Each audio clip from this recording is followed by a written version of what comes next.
ডোমার উপজেলায় এমন একটা হাট আছে, কুরবানি দেখলে এই হাটটা এত জমজমাট হয় যে এই হাটের রাস্তা দিয়ে হেঁটে যাওয়াই অনেক কষ্টকর হয়ে যায়। তো আজকে আমরা এসেছি বসুনিয়া হাটে।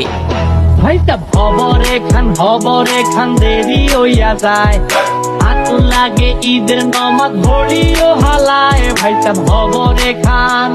ঈদ মানে কোরবানি, আর কোরবানি মানে গরুর হাটে এক অন্যরকম অনুভূতি।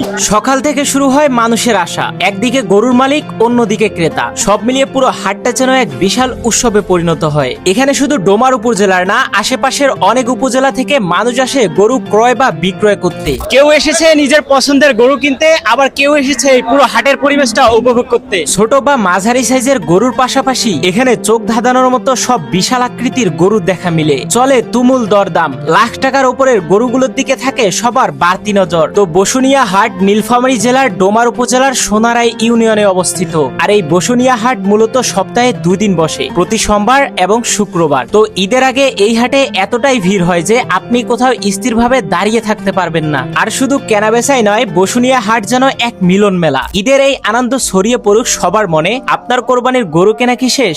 অবশ্যই কমেন্টে জানাবেন। আর কোরবানি মানে তো শুধু পশু কেনা বা জবাই করা নয়, কোরবানি হলো নিজের ভেতরের অহংকার আর সব কুশলতাকে বিসর্জন দেওয়ার এক মহান উৎসব। ত্যাগের এই শিক্ষা যেন আমাদের সবার জীবনে প্রতিফলিত হয়। তো আজকের এই ভিডিওটি এখানেই এন্ড করে দিচ্ছি। সবাইকে ঈদ মোবারক, ভালো থাকবেন, সুস্থ থাকবেন, আল্লাহ হাফেজ।